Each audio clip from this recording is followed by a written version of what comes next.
বন্যা পরিস্থিতি নিয়ে আলোচনাতে সুনামগঞ্জ এবং নেত্রকোনা থেকে যোগ দিচ্ছেন সহকর্মীরা। শুরুতে যাচ্ছি সুনামগঞ্জে, সেখানে আছেন আমাদের সহকর্মী জাকির হোসেন। জাকির, আমরা প্রতিবেদনে যেমনটি দেখছিলাম যে সুনামগঞ্জে বন্যা পরিস্থিতি অপরিবর্তিত আছে, তো আশ্রয় কেন্দ্রগুলোতে যারা অবস্থান নিয়েছেন তাদেরকে জেলা প্রশাসনের পক্ষ থেকে যে ধরনের সহযোগিতা করা হচ্ছে তা পর্যাপ্ত কিনা?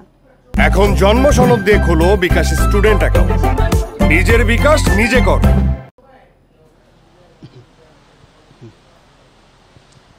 দেখুন, সুনামগঞ্জের বন্যা পরিস্থিতি এখন কিছুটা পানি কমতে শুরু করেছে। সুনামগঞ্জের সুরমা নদীর পানি এখন বিপদ সীমার 1 সেন্টিমিটার নিচ দিয়ে প্রবাহিত হচ্ছে। আর বন্যার পানি কিছু এলাকায় নামছে, আবার কিছু এলাকায় নতুন নতুন করে এলাকা প্লাবিত হচ্ছে। যেদিকে পানি নামছে সেই দিকের যে ক্ষত চিহ্ন হচ্ছে এটা কিন্তু বের হচ্ছে। আপনি নিশ্চয়ই দেখতে পাচ্ছেন। আমরা এখন একেবারে সুনামগঞ্জের সীমান্তবর্তী একটি গ্রামে দাঁড়িয়ে আছি, খাইমতর এলাকা। এখানে এই 1.5 কিলোমিটার অংশে প্রায় 60টি জায়গায় ঢলের পানিতে ভাঙন দেখা দিয়েছে। এই সড়ক দিয়ে মানুষ এখন চলাচল, পায়ে হেঁটেও চলাচল করতে পারছে না, খুবই ঝুঁকি নিয়ে। ও আমরা দেখেছি কিছুক্ষণ আগে বিদ্যালয়ের শিক্ষার্থীরা চলাচল করছে। তো আর বন্যা পরিস্থিতি যদিও এখন অপরিবর্তিত রয়েছে, কোথাও কোথাও পানি কমছে, কিন্তু এখন পর্যন্ত আশ্রয় কেন্দ্রে প্রায় 2000-এর বন্যা কবলিত মানুষ আশ্রয় নিয়েছে।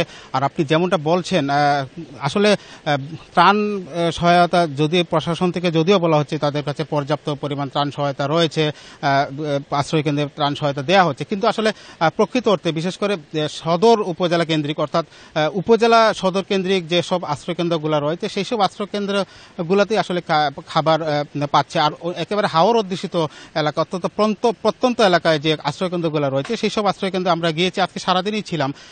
তারা অভিযোগ করছেন যে আসলে তারা খাদ্য সহায়তা পাচ্ছেন না। আমি কথা বলেছিলাম অতিরিক্ত জেলা প্রশাসক মোহাম্মদ রেজাউল করিমের সাথে। তিনি আমাকে কিছুক্ষণ আগে জানিয়েছেন যে তাদের কাছে পর্যাপ্ত পরিমাণ ত্রাণ সহায়তা রয়েছে এবং এখনও চলমান রয়েছে, খাদ্য সহায়তা বিতরণ চলমান রয়েছে।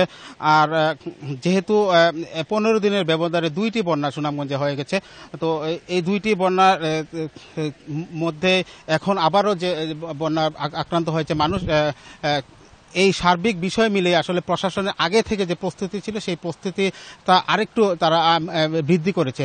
আমরা এই মুহূর্তে সুনামগঞ্জের বিশেষ করে তাহিরপুর এবং বিশ্বম্বরপুর এই 2টি উপজেলা সবচেয়ে বেশি আক্রান্ত আছে। আপনাকে একটা বিষয় বলে রাখি, সুনামগঞ্জ জেলা সদরের সাথে এই মুহূর্তে 3টি উপজেলা সদরের যোগাযোগ বিচ্ছিন্ন রয়েছে। যারা জরুরি কাজে আসছেন তারা নৌকা দিয়ে বিকল্প পথে তারা আসার চেষ্টা করছেন, এতে করে তাদের বাড়তি অর্থ গুনতে হচ্ছে। ছোট্ট করে আপনাকে একটা বিষয় আমি বলে রাখি, আমি কিছুক্ষণ আগে কথা বলেছিলাম পানি উন্নয়ন বোর্ডের নির্বাহী প্রকৌশলী মামুন হাওলাদারের সাথে। তিনি আরেকটা পূর্বাভাস আমাদেরকে দিয়েছেন, আগামী 72 ঘন্টা বৃষ্টিপাত অব্যাহত থাকবে, সুনামগঞ্জ তথা ভারতের চেরাপুঞ্জিতে বৃষ্টিপাত হবে। এই সময় যদি বৃষ্টিপাত অব্যাহত থাকে তাহলে কিন্তু সুরমা নদীর পানি আবারও বৃদ্ধি পাবে এবং আবারও নতুন নতুন এলাকা প্লাবিত হবে। এই ছিল আমার কাছে সুনামগঞ্জের। আপনি সাথে থাকুন। এবার আমরা যেতে চাই নেত্রকোনায়, সেখানে আছেন আমাদের সহকর্মী লাবলু পাল চৌধুরী। লাবলু, নেত্রকোনায় নতুন করে কোন কোন এলাকা প্লাবিত হয়েছে এবং কি পরিমাণ ফসলি জমির আসলে ক্ষতি হয়েছে? দেখুন, যে গত সোমবার থেকে কিন্তু আসলে পানির সাথে যে যুদ্ধ করে বালুবাসী মানুষ যারা কলমাকান্দা উপজেলার প্রায় অর্ধশতাধিক গ্রামের মানুষ কিন্তু দিন পার করছে। যেটি জানতে চেয়েছেন যে আসলে ফসলি জমি কিন্তু আসলে আউশ ধানের যে বীজতলা ছিল সেই বীজতলাগুলো আসলে ডুবে গেছে।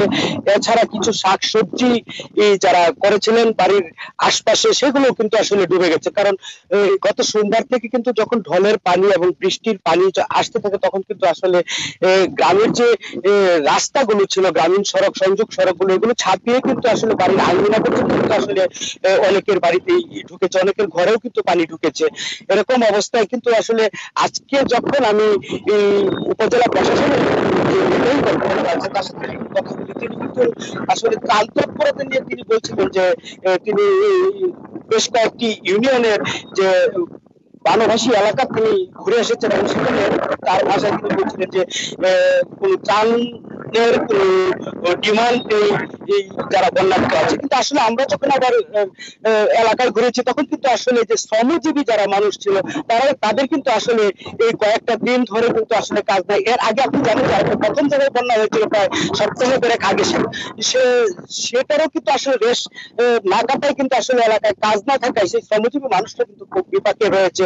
এছাড়া কিন্তু আসলে পানি ঢোকার কারণে কলমাকান্দা উপজেলা এবং বারহাট্টা উপজেলা এবং সদরের কিছু অংশ মিলিয়ে কিন্তু আসলে 59টি সরকারি প্রাথমিক বিদ্যালয়ে পানি ঢোকায়। সেখানে কিন্তু লেখাপড়ার কার্যক্রম ব্যাহত হওয়ার কথা বলছিলেন জেলা প্রাথমিক শিক্ষা কর্মকর্তা। সেখানে শিক্ষকরা গিয়েছেন কিন্তু আসলে ছাত্রছাত্রী কিন্তু কিছু কিছু স্কুলে কয়েকজন ছাত্রছাত্রী গেলেও কিন্তু সব স্কুলে কিন্তু আসলে ছাত্রছাত্রী যেতে পারে নাই।